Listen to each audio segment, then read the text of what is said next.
আসসালামু আলাইকুম। আশা করি সবাই ভালো আছেন। আর অনেকদিন যাবৎ ভিডিও দেই না। হয়তোবা এই জিনিসটা আপনারা লক্ষ্য করতেছেন। আসলে মন দিলের অবস্থা খুব ভালো না। তাই ভিডিও বানাতে মন চায় না। খুব একটা টেনশনে আছি। তো টেনশনটা গেলে আবার কন্টিনিউ ভিডিও দিতে হবে। তো যাই হোক, গেছিলাম একটা কাজে। সেই কাজটা যে জন্য গেছি সেখানে করা হয় নাই। তো বাসায় আবার রিটার্ন চলে আসছি। যাই হোক, আর এই ব্যস্ততার মাঝে অনেক কিছুই চলতেছে জীবনের লাইফে, যেগুলো সব কিছু তো ভিডিওতে বলা সম্ভব না। তো যাই হোক, আজকে বাইরে মঙ্গলবার ছিল।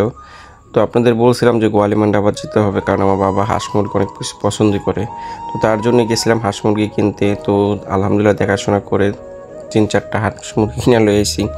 আর তার মাঝে বন্ধু একটা ফুল গাছ কিনছে। তো ফুল গাছটা খুবই সুন্দর, 500 টাকা নিছে, কম টাকার ভিতরে মচমচা ভাজা। যাই হোক, তো বাসায় চলে আসছি। বিকালবেলা বের হইলাম। বিকালবেলা বের হয়ে নামাজটা পড়ে আবার গেছিলাম আরেক জায়গায় ওষুধগুলো রিটার্ন দিতে। তো ওষুধগুলো রিটার্ন দিয়ে চলে আসছি। বট খেলাম অনেক বছর পর, চা খেলাম, আইসা ক্যারাম বোর্ড খেলে বাসায় চলে আসছি। আল্লাহ।